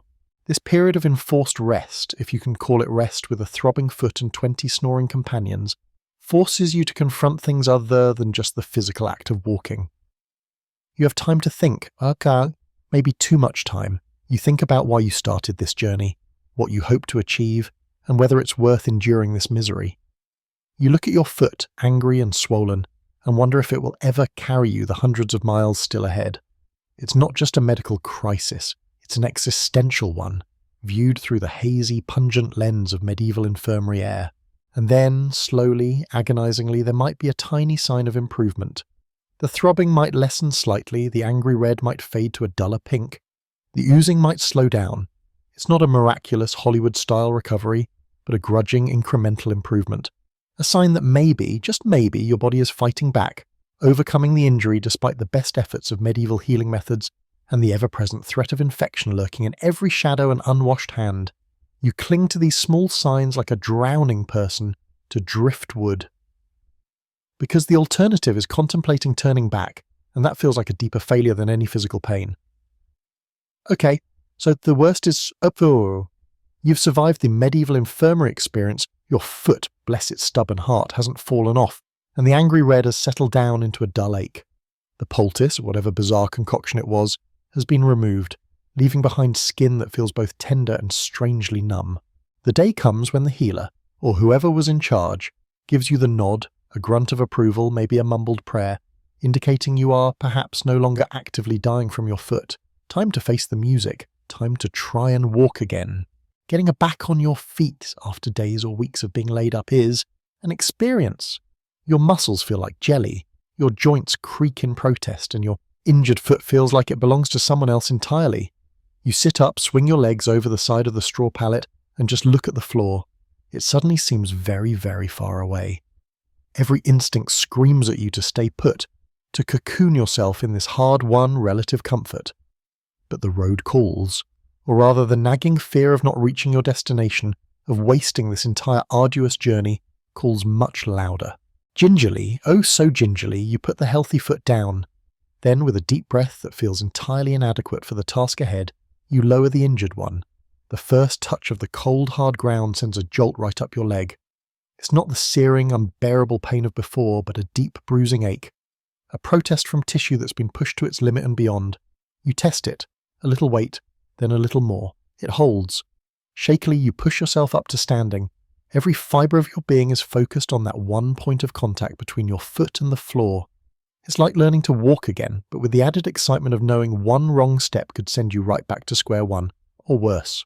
The first few steps are agony, slow and deliberate. You hobble, favouring the good foot, putting as little pressure as possible on the recovering one. Each step is a calculated risk. Will it hold? Will the skin tear open again? Will the throbbing flare up into something unbearable? You're acutely aware of every pebble, every unevenness in the floor. The world outside, the road, seems like an insurmountable obstacle course designed specifically to punish your poor abused foot. Leaving the hospice or shelter is a small victory, but stepping back out onto the actual road is a whole different challenge. The ground is rougher, the path uneven, often littered with rocks, mud, or the less than delightful deposits left by pack animals. You watch your step like a hawk, your eyes glued to the ground immediately in front of you. The carefree stride you might have had before is gone, replaced by a cautious, shuffling gait. You need to manage the pain. There are no over-the-counter pain relievers readily available, so you rely on sheer willpower, prayer, and perhaps the occasional swig of something alcoholic if you can get your hands on it, though that often made walking more difficult, not less. Sometimes, if you were lucky, you might have been given a small amount of an herbal painkiller like poppy or willow bark, but these were rare and potent substances, not for everyday aches. Mostly you just hurt, and you walked anyway. The pain became a constant companion, a dull background hum to the rhythmic scrape of your boots on the path. The vulnerability of your previously injured foot means you need to take extra precautions. Rebandaging is crucial, but with the materials available it's tricky. You might use fresh strips of linen if you have them, or revert back to torn pieces of cloth. The goal is to cushion the tender area and prevent friction, but the bandages themselves can shift, rub, and become sources of irritation or infection if they aren't kept reasonably clean, a near impossibility on the road. You might add extra padding inside your shoe, a bit of wool, some dried leaves, whatever you can find that offers a slight buffer between your delicate skin and the unforgiving leather. This period of recovery on the road forces a change in pace. You can't maintain the same speed or cover the same distance you did before the injury. You learn to listen to your body, specifically that complaining foot. Pushing too hard means risking a relapse, and that's a prospect too terrifying to contemplate. You walk slower, take more frequent breaks, and maybe even shorten your daily mileage. You might have to accept that you're going to fall behind other pilgrims you were traveling with, or that your planned arrival date is now a fantasy.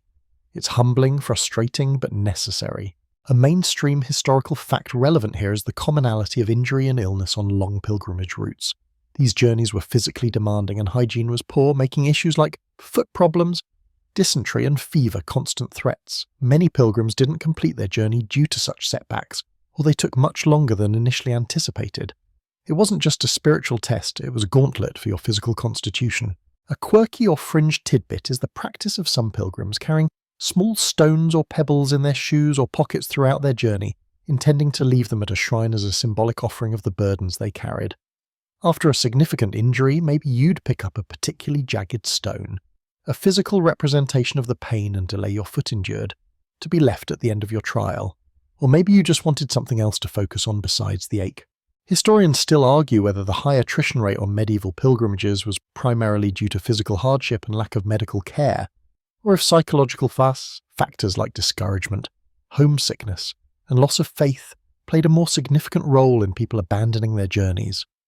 Was it the blister that broke you, or the despair that came with it? It's likely a complex mix of both. The need for vigilance regarding foot care escalates dramatically after an injury. Before, you might have gotten away with ignoring a little hot spot. Now, you inspect your feet religiously at every stop, looking for any hint of redness, swelling, or a blister forming. Prevention becomes paramount. You experiment with different ways of wrapping your foot, different amounts of padding, different techniques for drying your socks if you're lucky enough to have spare socks, and airing your boots. You become a reluctant expert in makeshift foot maintenance. You might notice other pilgrims glancing at your gait, perhaps offering a sympathetic look or a hushed question about your injury. You're part of a reluctant fraternity now, those who have been sidelined by the road. You share stories of your woes, compare poultice ingredients, and swap advice on managing the lingering pain. Misery, as they say, loves company, especially when that company understands the unique agony of walking hundreds of miles on a foot that feels like a sack of angry squirrels. The terrain itself seems more threatening now. A downhill stretch that used to be a relief becomes a jarring ordeal for your tender heel. An uphill climb strains already weary muscles and puts immense pressure on your forefoot. Muddy patches become treacherous traps that could twist an ankle. Even smooth stretches feel like they're mocking you with their effortless surface. You adapt your pace, your stride, your very way of being on the road, all dictated by the fragile state of your recovering foot. But despite the pain, the fear, and the slow pace, you are moving. You're putting miles behind you again. Each step, however painful, is a victory. Each evening, when you finally take off your boot and inspect the foot with dread, finding that it hasn't erupted into a medical catastrophe is a moment of profound relief. You learn to appreciate small mercies. The warmth of a fire, a dry place to rest, a meal that isn't just stale bread and water, and most of all, a foot that, however reluctantly, continues to carry you forward. The journey continues, albeit at a different rhythm, a rhythm dictated by the slow, persistent drumbeat of a healing wound. So you're back on the road. You've taken those first wobbly steps outside the relative sanctuary, and now you face the relentless, unyielding path. The major crisis might be past, the infection might have been beaten back, or perhaps it's just lying in wait, like a medieval healthcare villain, but the foot isn't fixed, not by a long shot. It's a constant negotiation, a daily battle waged not with knights or dragons, but with friction, sweat, and the sheer, unadulterated grit of the path beneath you. Every morning begins with the same ritual, one that will become as ingrained as prayer or the search for breakfast. You sit down, usually before everyone else is fully ready to go, and carefully unwrap your foot. It's a moment filled with trepidation. What will you find today? Has it gotten worse? Has the healing miraculously accelerated overnight? More likely you find the same tender, slightly swollen skin, perhaps a new red spot threatening to bloom into a blister nearby. The old injury is still there, a vulnerable patch that screams in protest with every movement. Your supplies for this daily ritual are meagre. A bit of linen or rough cloth ripped from an old garment, maybe a tiny pot of something oily or greasy if you're lucky, animal fat rendered down, beeswax, or perhaps a herbal salve gifted by a kindly soul or purchased at exorbitant cost. This is your first aid kit, a far cry from the neatly packaged plasters and antiseptic wipes you might be used to. The process is meticulous, born of desperation. You clean the area as best you can, maybe with a splash of precious water, or just by wiping away the grime. Then comes the application of whatever balm or grease you possess. You gently rub it into the skin, trying to soften it, to provide some barrier against the inevitable rubbing of the boot. It smells like rendered animal fat and disappointment mostly. You might try layering small pieces of cloth over the most vulnerable spots, creating makeshift padding. It's a delicate operation, because too much bulk makes the boot tighter, increasing the pressure, while too little leaves you exposed. Bandaging is next. You wrap the foot, trying to apply even pressure, hoping to hold everything in place without cutting off circulation. The cloth is stiff, often damp with the sweat from the previous day, and never seems to lie quite flat. It bunches up in awkward places, creating new points of friction. You smooth it down, adjust, rewrap, fussing over it like a parent swaddling a particularly difficult baby. This simple act takes time, patience, and a growing sense of dread for the miles ahead. Getting the boot back on is the final test. You ease your foot into the stiff leather, grimacing as it slides over the tender spots. You lace it up, not too tight, not too loose, a balance that feels impossible to achieve. Every morning it's the same internal debate. Is it tight enough to support the foot, or so tight it's guaranteed to cause pain? You stand up, take a tentative step, a wince, another step. The ache is immediate, a dull throb that promises to intensify as the day wears on. This isn't just dealing with a single blister anymore, it's managing chronic discomfort. The injury might be healing, but the underlying issue, likely ill-fitting footwear combined with incredible mileage, is still there. Even if the big wound closes, new, smaller blisters are always on the horizon, popping up like unwelcome guests in a medieval inn. You become hyper-aware of that telltale hot spot, the slight sting that signals trouble brewing. You might stop right there on the path, risking the ire of your companions, to peel off your boot and investigate, hoping to catch it before it turns into a full-blown problem. Your feet become the sole focus of your existence, replacing grand spiritual contemplation with the mundane, desperate hope for blister-free miles. You watch other pilgrims striding along, seemingly unbothered, and a surge of weary resentment washes over you. Don't they know how good they have it? Just walking, imagine that luxury. A mainstream historical fact is that medieval pilgrims often wore boots or sturdy shoes made of leather, which could be incredibly stiff and unforgiving, especially when new or wet. Unlike modern footwear designed for comfort and long distances with breathable materials, medieval shoes were often functional but brutal on the feet over hundreds of miles, making blisters and chafing almost inevitable side effects of the journey. Think of breaking in a new pair of rigid leather boots, then imagine doing it for 3 months straight across all kinds of terrain. Yeah.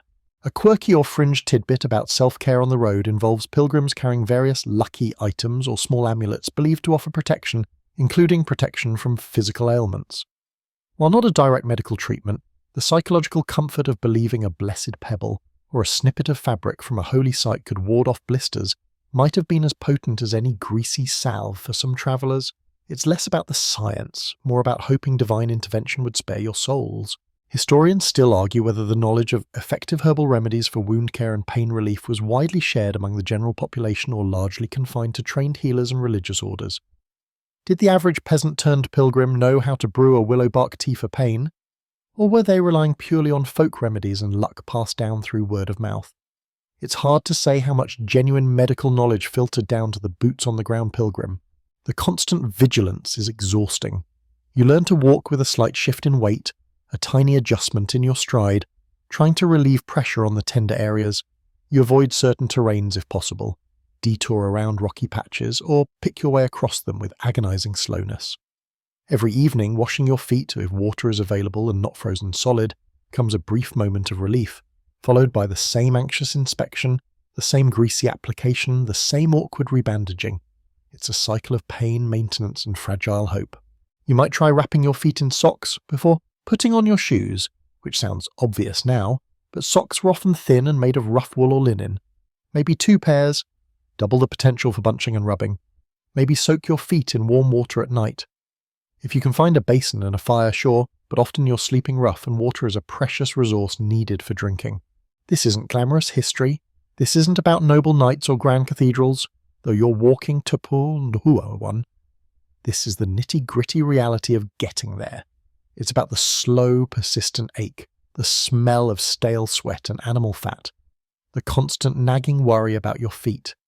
It's a testament to the sheer determination of these pilgrims that they would endure this day after day, week after week, driven by faith or hope, or perhaps just stubbornness, because despite the pain, despite the limitations, you're still walking, and that in itself feels like a small, hard-won miracle.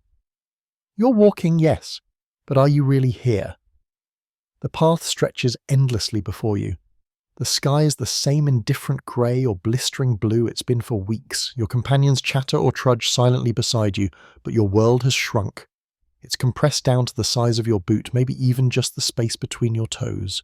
All the grand aspirations, the spiritual fervour that launched you on this epic journey, it feels distant now, muffled by the relentless, dull throb emanating from below. This isn't just physical pain anymore. It's a corrosive acid eating away at your patience, your perspective, your very soul, one aching step at a time.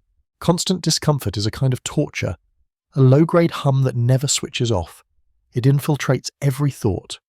You try to pray, to meditate on the saints or the purpose of your pilgrimage, but your mind keeps drifting back to the hot spot on your heel, the ache in your arch, the way your pinky toe feels like it's staging a tiny, painful rebellion inside your boot. It's hard to feel pious when all you can think about is how much you want to sit down, take off your shoe, and just scream into the medieval wilderness. Your spiritual journey is being constantly interrupted by your feet demanding equal, if not greater, attention. This pain makes you irritable, incredibly, soul-crushingly irritable. That joke your companion just made?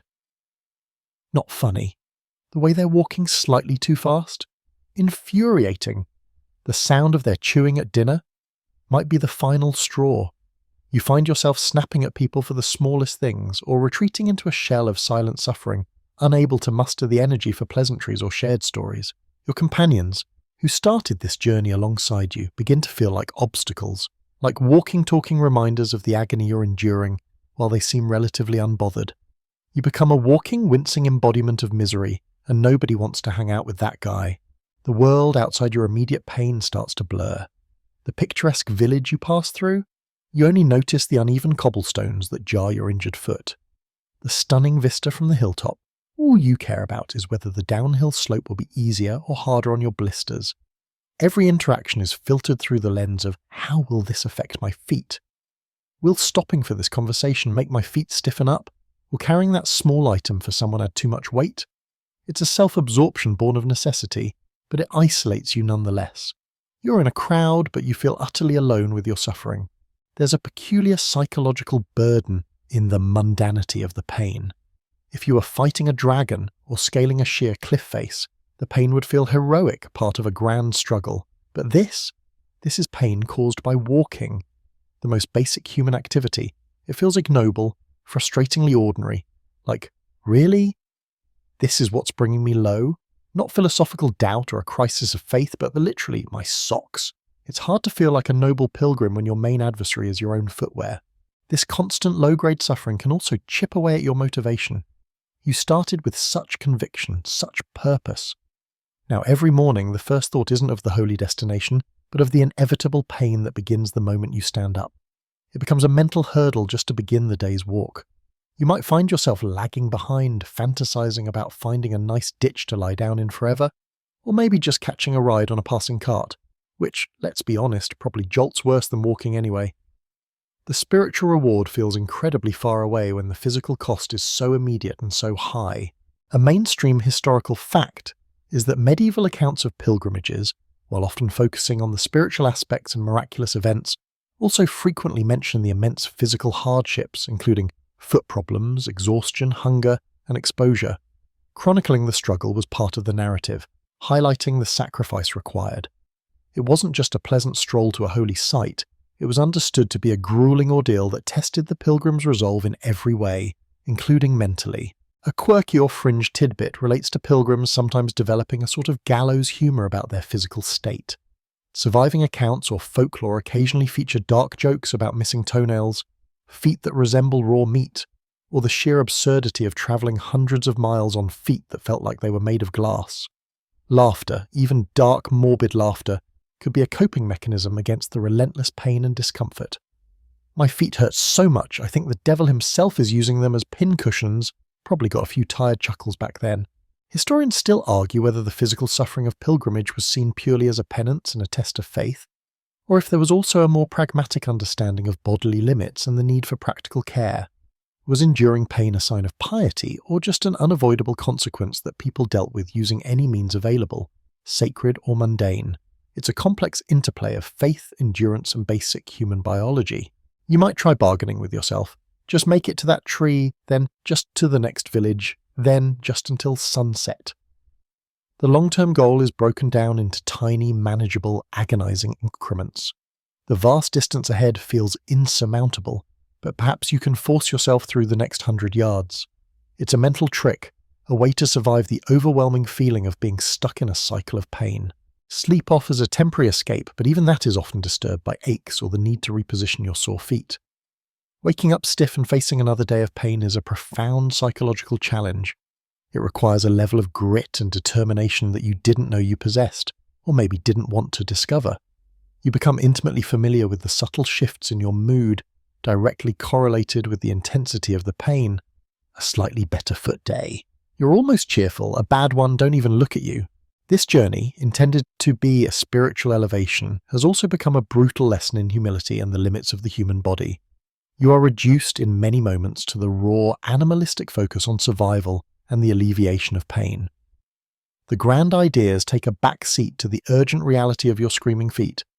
Yet paradoxically, enduring this constant discomfort, this psychological grind, might forge a different kind of strength. A resilience born not of triumph, but of persistent, weary survival. You're still moving forward, even when every part of you, especially your brain warped by pain, is telling you to stop. And that in its own way is a profound act. The end is in sight. Or maybe not in sight, but in rumour, in feel. There's a subtle shift in the air, maybe more travellers joining your path, perhaps glimpses of a more substantial town or a distinctive landmark on the horizon.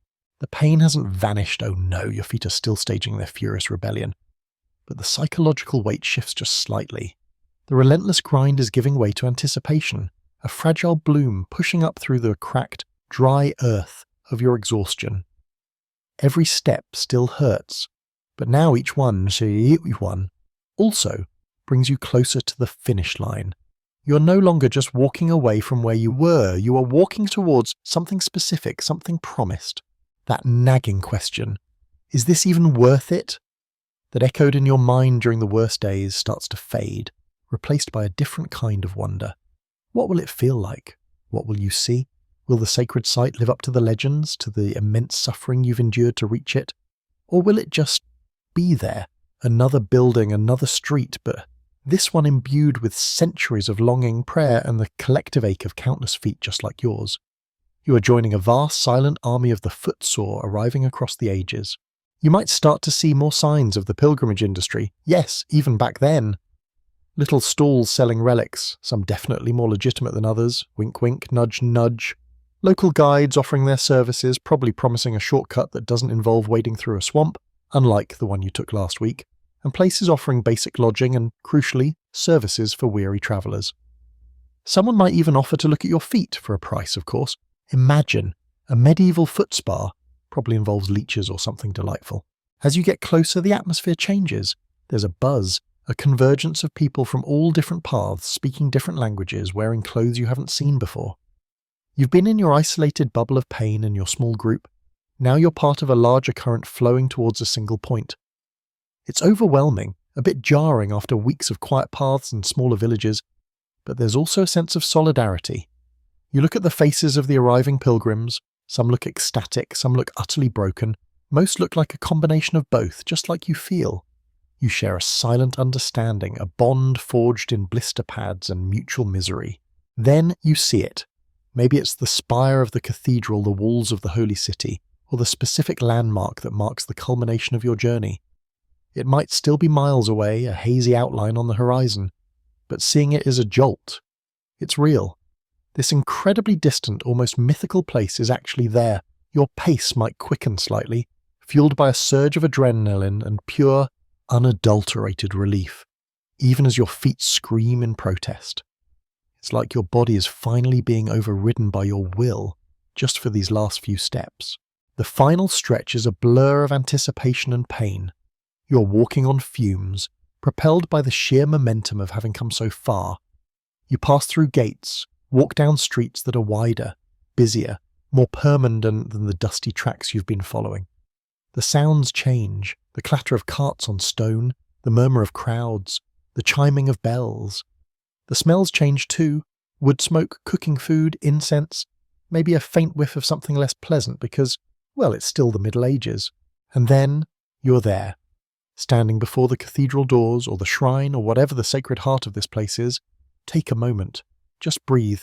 You did it. You walked here, on those feet that feel like they've been through a cheese grater. You are standing at the finish line of a race you never thought you'd complete, carrying the weight of your journey in every aching muscle and, yes, every throbbing blister.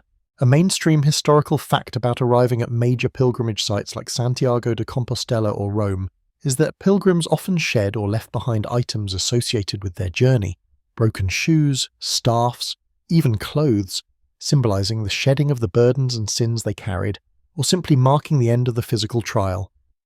It was a literal and symbolic leaving behind of the old self and the hardships of the road.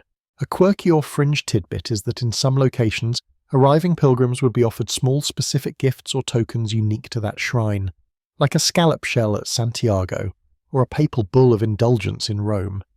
These weren't just souvenirs, they were proofs of completion, tangible markers of the journey and the spiritual benefits gained or purchased. Imagine showing up back home and being like, "Yeah, check out my giant seashell, walked 1,000 miles for this bad boy, and this official piece of paper says I'm slightly less doomed now." Peak humble brag. Historians still argue whether the primary feeling upon arrival was overwhelming spiritual ecstasy and religious fulfillment, or simply profound physical exhaustion and relief that it was finally over. Was it a transcendent moment of divine connection, or just the deep primal satisfaction of not having to walk tomorrow? Probably varied wildly from person to person, depending on their faith, their pain tolerance, and whether they managed to avoid dysentery. The first moments inside the sacred space are quiet. The external noise fades slightly, replaced by the hush of the buildings itself, perhaps the sound of distant chanting or prayer. You might see other pilgrims kneeling, praying, weeping. You might feel a wave of emotion yourself and gratitude, awe, sorrow for past wrongs, or maybe just overwhelming fatigue. Your feet still hurt, maybe even worse now that you've stopped moving, but the pain feels different. It's no longer a barrier, but a testament. It's proof of the journey, etched into your very body. You might perform a ritual, touch a specific stone, light a candle, offer a prayer at a particular altar. These are the actions you came for, the culmination of the miles and the suffering. And strangely, perhaps, the feet that carried you here, the source of so much pain and frustration, are now part of the sacred act. Every step was a prayer, every ache a penance. Your battered body in all its imperfect suffering glory has delivered you to this holy place. As the initial intensity fades, a different kind of feeling settles in. A deep, bone-weary peace. You have fulfilled your vow, completed the arduous task. The future stretches out differently now, the journey back, or perhaps a period of rest and recovery, but the primary goal has been achieved. You can finally take off those boots, examine the wreckage they've wrought on your poor feet, and know that it wasn't for nothing. It was for this moment standing here, weary but whole mostly, having completed the impossible task. The path ahead is uncertain, but the path behind is clear.